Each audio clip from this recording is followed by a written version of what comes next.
Assalamualaikum warahmatullahi wabarakatuh. Salam sejahtera untuk kita semua. Perkenalkan, nama saya Kholista Amelia dengan NIM 053498024, Prodi Ilmu Administrasi Negara.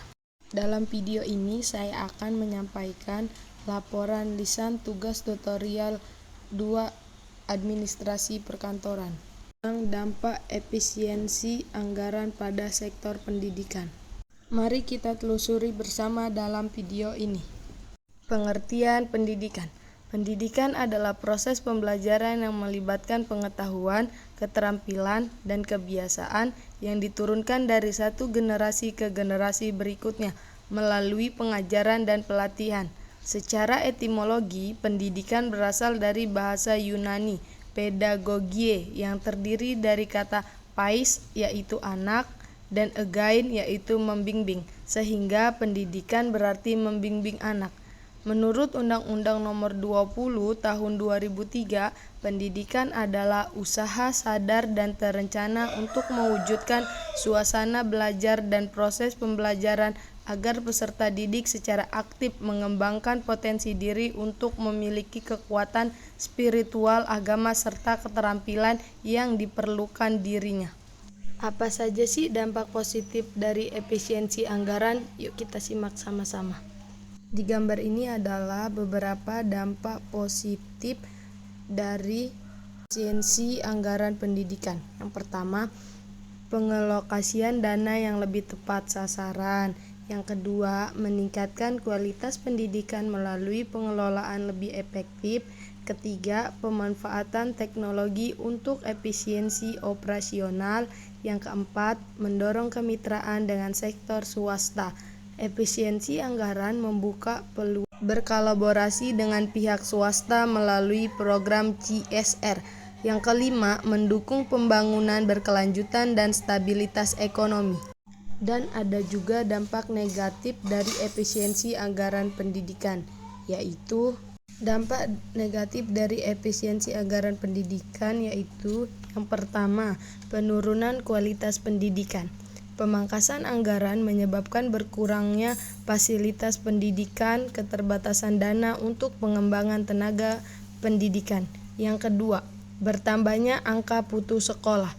Pengurangan bantuan pendidikan bagi siswa miskin membuat mereka kesulitan membayar biaya sekolah. Yang ketiga, sulitnya akses pendidikan di daerah terpencil. Pemotongan anggaran penghambat pembangunan dan pengadaan sekolah di daerah terpencil.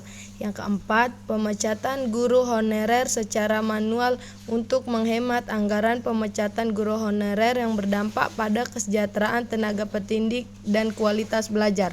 Berikut adalah strategi efisiensi yang diperlukan. Efisiensi anggaran pendidikan bukan hanya soal penghambat, tetapi lebih pada bagaimana dana yang ada dapat digunakan secara efektif untuk memaksimalkan hasil belajar peserta didik. Berikut beberapa strategi yang diusulkan meliputi prioritas kebutuhan pendidikan yang fokus pada peningkatan kualitas pembelajaran bahan ajar yang relevan. Pengawasan dan transparansi dalam pengelolaan anggaran untuk mencegah korupsi dan penyalahgunaan dana.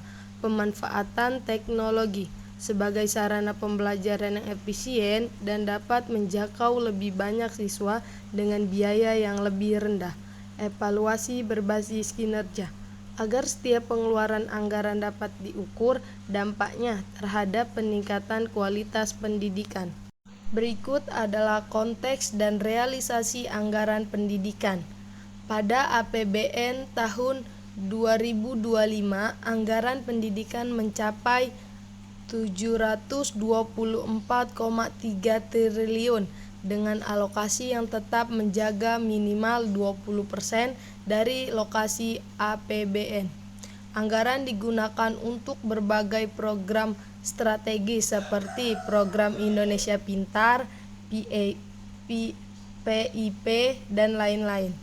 Kesimpulan dari efisiensi anggaran pendidikan yaitu efisiensi anggaran pendidikan merupakan langkah strategis yang harus dijalankan dengan hati-hati dan penuh pertimbangan agar tidak mengorbankan kualitas dan akses pendidikan yang merupakan hak konstitusional setiap warga negara.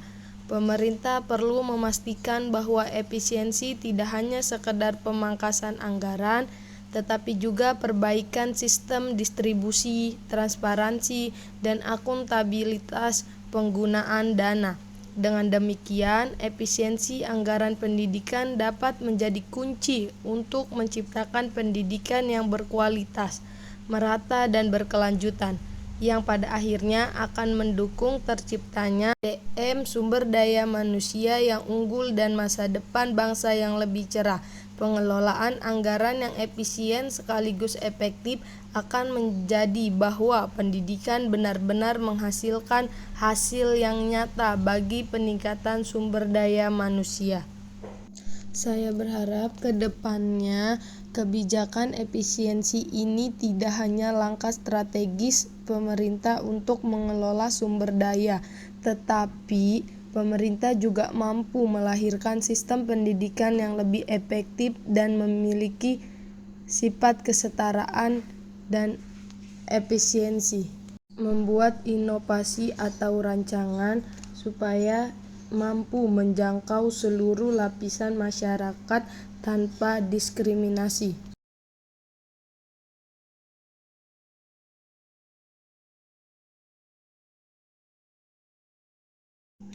Efisiensi anggaran pendidikan merupakan kunci untuk memastikan bahwa dana pendidikan digunakan secara efektif dan memberikan dampak positif yang memaksimalkan bagi masyarakat dan generasi penerus bangsa. Terima kasih atas perhatiannya. Saya ucapkan terima kasih. Wassalamualaikum warahmatullahi wabarakatuh.